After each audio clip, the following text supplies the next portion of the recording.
सभी को नमस्कार। सॉल्यूशन एकेडमी ऑनलाइन क्लासेस में आपका स्वागत है। आशा करता हूँ कि आपकी एग्ज़ाम से रिलेटेड तैयारी अच्छी चल रही होगी। सिलेबस को पूरा करना ही हमारा लक्ष्य है और इसी कड़ी में इस टॉपिक को लेते हुए चलिए हम लोग सिलेबस को पूरा करने की तरफ आगे बढ़ें। बात कर रहे हैं हम लोग नेक्स्ट नाइट्रोजन की। देखिए, नाइट्रोजन की बात करें तो सबसे पहले तो ये पीरियोडिक टेबल में एटॉमिक नंबर 7 रखती है। एटॉमिक नंबर हो गया 7। बात करें इसका मास नंबर हो गया इसका 14। वातावरण में ये किस तरह से रहती है, मतलब इसकी फ्री फॉर्म क्या है, तो फ्री फॉर्म में ये N2 की फॉर्म में रहती है। अगली बात करें कि भाई ये N2 जो है इसका कितना प्रतिशत वातावरण में, तो याद रखना है 78% वातावरण के अंदर N2 पाई जाती है। अब नाइट्रोजन और नाइट्रोजन आपस में कंबाइन होते हैं ट्रिपल बॉन्ड से। क्यों? क्योंकि नाइट्रोजन के बाह्यतम कोश के अंदर 5 इलेक्ट्रॉन होते हैं, जिसको 3 और इलेक्ट्रॉनों की आवश्यकता होती है, जो कि इसके साथ में सहसंयोजक बंध बना करके और ये फुलफिल करता है। ये बात आपके समझ में आ गई होगी। ये था नाइट्रोजन का इंट्रोडक्शन। अब नाइट्रोजन के इंट्रोडक्शन के बाद में हम बात करते हैं नाइट्रोजन साइकिल की।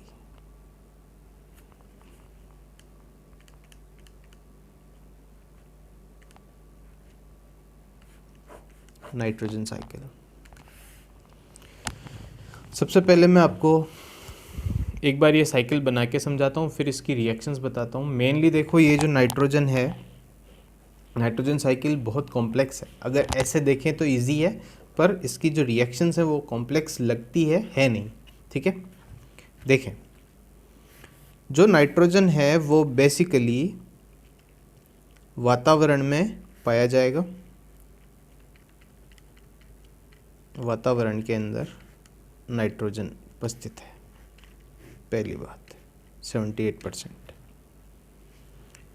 इन नाइट्रोजनों को लेगा प्लांट। दूसरी बात, प्लांट्स को यूटिलाइज करेंगे एनिमल्स।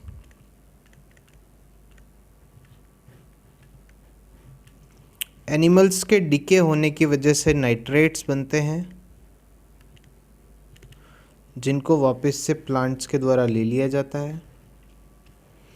वातावरण के अंदर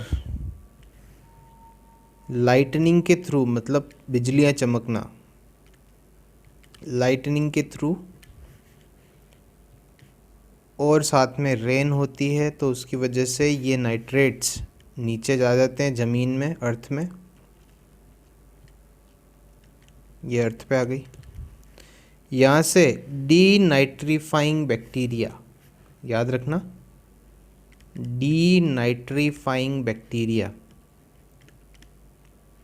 वापस से इसको वातावरण में ले जाते हैं और फिर से ये प्लांट लेता रहता है। ये तो है हमारा नाइट्रोजन साइकिल। यहाँ पे जो प्लांट लेते हैं वो सिम्बायोटिक बैक्टीरिया के थ्रू लेते हैं। प्लांट्स से जो प्रोटीन की फॉर्म में हम लोग इसको ग्रहण करते हैं। ठीक है, एनिमल्स के मरने पर, मतलब डेथ पर, ठीक है, ये नाइट्रेट्स बन जाते हैं। यहाँ पे आपको याद रखना है नाइट्रीफाइंग बैक्टीरिया। यहाँ था डीनाइट्रीफाइंग बैक्टीरिया, यहाँ है नाइट्रीफाइंग बैक्टीरिया, जो अर्थ में मिला देती है नाइट्रेट्स बना करके। ठीक है, ये बात हुई इसकी साइकिल की। पर दोस्तों, अब यहाँ हमें समझना है कि भाई ये काम कैसे होता है, लाइटनिंग से नाइट्रेट्स कैसे बनते हैं, डीनाइट्रीफाइंग क्या होता है, नाइट्रीफाइंग बैक्टीरिया क्या होता है, प्रोटीन्स किस तरह से बनते हैं, ये सारी चीज़ें हमको समझनी है। इसमें से हम लोग सबसे पहले बात करते हैं कि भाई जो वातावरण की नाइट्रोजन है वातावरण की नाइट्रोजन को किस तरह से प्लांट लेते हैं? वातावरण की नाइट्रोजन को प्लांट लेने के लिए आपको पता होना चाहिए लेग्यूमिनस प्लांट, है ना। लेग्यूमिनस प्लांट क्या होते हैं? फलीदार पौधे जिनकी जड़ों के अंदर साइनोबैक्टीरिया या यूँ बोले नाइट्रोजन फिक्सेशन बैक्टीरिया या यूँ बोल लीजिए ब्लू ग्रीन एल्गी पाई जाती है। ये काम क्या करती है? तो ये साइनोबैक्टीरिया जो होते हैं ये काम क्या करते हैं? ये वातावरण की नाइट्रोजन को हाइड्रोजन के साथ मिलाकर के अमोनिया बनाते हैं। ये बात इम्पोर्टेंट है, याद होनी चाहिए, ठीक है। दूसरी बात क्या याद होनी चाहिए? दूसरी बात याद होनी चाहिए कि अब हर एक प्लांट की जड़ों के अंदर साइनोबैक्टीरिया नहीं होते हैं, दूसरे बैक्टीरियाज भी होते हैं। तो जो अदर बैक्टीरियाज हैं इनके अलावा, क्योंकि हमें इसका बैक्टीरियाज के नाम याद नहीं करना है, अदर बैक्टीरियाज है वो क्या करेंगे? वो जो हमारे NH3 बनाई है, इस NH3 का ऑक्सीडेशन करेंगे, अमोनिया का ऑक्सीडेशन करेंगे और इसकी नाइट्राइट्स बनाएंगे। नाइट्राइट्स मतलब NO2। ये NO2 कुछ और नाइट्रीफाइंग बैक्टीरिया होते हैं, वो इसको क्या करेगी? NO3 में कन्वर्ट करेंगे। मतलब NO3 मतलब हो गया नाइट्रेट्स। ये इस तरह से भी होता है कि जल के साथ में अभिक्रिया करा के NO2 की ऑक्सीडेशन होगा और HNO3 का निर्माण होगा। ये भी होती है रिएक्शन, बैलेंस कर सकते हैं इसको अपन इस तरह से, ठीक है। ये तीनों रिएक्शनें इंपॉर्टेंट, याद रखना, ठीक है। ये भी इंपॉर्टेंट किस तरह से होती है ये भी याद रखनी है, ठीक है। अब बात करते हैं कि ये HNO3 बन गया, अब क्या? तो ये बन चुका है नाइट्रेट, और आपको पता होना चाहिए नाइट्रेट को तो प्लांट एब्जॉर्ब करता है ना।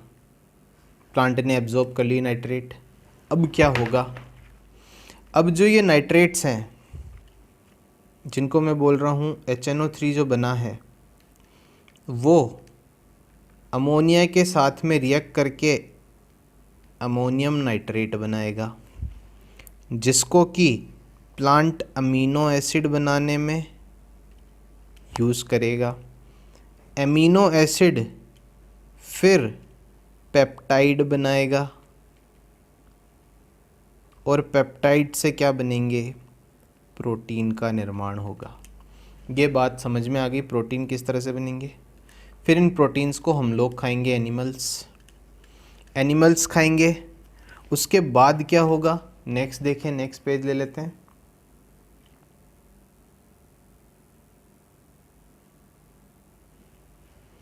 नेक्स्ट पेज देखो।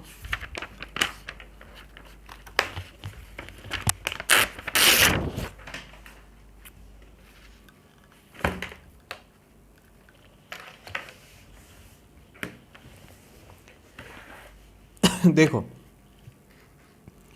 जब एनिमल्स प्रोटीन लेंगे, ये इनकी बॉडी के अंदर फिक्स हो जाता है, डंप हो गया अंदर जाकर के। ये जो प्रोटीन है, इस प्रोटीन को हम लोग यूरिन के थ्रू या यूँ बोले अपनी बॉडी के एक्सट्रैक्शन के थ्रू, मेनली यूरिन में ज़्यादा प्रोटीन का पार्ट होता है, क्योंकि जब प्रोटीन का डिकम्पोजिशन होता है तो वो सारा एक्सट्रैक्ट यूरिन के थ्रू ही बाहर निकलता है। तो यूरिन या हमारी पोटी या यूँ बोलने एक्सट्रैक्शन, उसके थ्रू हम लोग इसको बॉडी से बाहर निकाल देते हैं। जब ये बॉडी से बाहर निकल गया तो जो प्रोटीन है वो अमीनो एसिड में टूट के बाहर निकलता है। तो हमारी बॉडी से अमीनो एसिड का लॉस होता रहता है। ये जो अमीनो एसिड है, इस अमीनो एसिड को कुछ माइक्रो ऑर्गेनिजम्स